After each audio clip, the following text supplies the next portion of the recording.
আওয়ামী লীগের তাদের প্রধান খাবার ছিল বিরোধী দলের লাশ। সেই সকল জড়িতদের এই স্বাধীন বাংলাদেশে বিচার করতে হবে এবং এই বিচারের দাবিতে যদি আবার রাস্তায় নামতে হয়, আমরা ছাত্র জনতা রাস্তায় নামতে প্রস্তুত আছি। আমরা দেখতে পেয়েছি গত 16 বছরে খুনি হাসিনা এবং তার দোসরদের আওয়ামী লীগের তাদের প্রধান খাবার ছিল বিরোধী দলের লাশ। সেই লাশের উপর লাশ ফেলিয়ে গত 16 বছর খুনি হাসিনা এবং তার দোসররা রাজনীতি করেছে। সুতরাং বাংলাদেশে খুনি হাসিনা এবং তার দোসরদের রাজনীতি করার কোনো অধিকার নাই। আওয়ামী লীগ কোনো রাজনৈতিক দল নয়।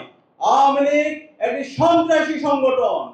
আওয়ামী লীগের যে নেতৃবৃন্দ আছে, আওয়ামী লীগ, যুবলীগ, ছাত্রলীগ এবং খুনি হাসিনা এবং তার দোসরদেরকে যারা এদেশ থেকে পালিয়েছে তাদেরকে দেশে আনতে হবে।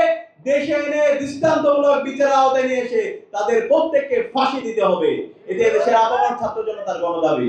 এই জুলাই বিপ্লবে খুনি হাসিনা এবং তার দোসররা আমাদের 2000 ভাই বোনকে শহীদ করেছে, 40,000 ভাই বোনকে গাজী করেছে।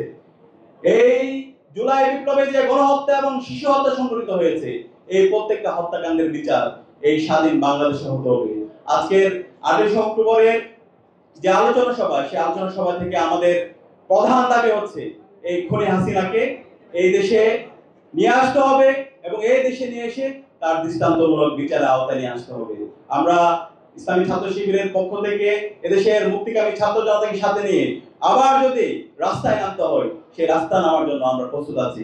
আজকের এই আয়োজনের জন্য বাংলাদেশ ইসলামী ছাত্র শিবির ঢাকা মহানগর শাখাকে, ঢাকা মহানগরের দায়িত্বশীল বৃন্দকে এবং শিবিরের সর্বপর্যায়ের নেতৃবৃন্দকে আন্তরিক মোবারকবাদ জ্ঞাপন করছি এবং ঢাকা বিশ্ববিদ্যালয় কেন্দ্রীয় ছাত্র সংসদের পক্ষ থেকে আজকে এই আয়োজনের সাথে আমরা সংহতি প্রকাশ করছি।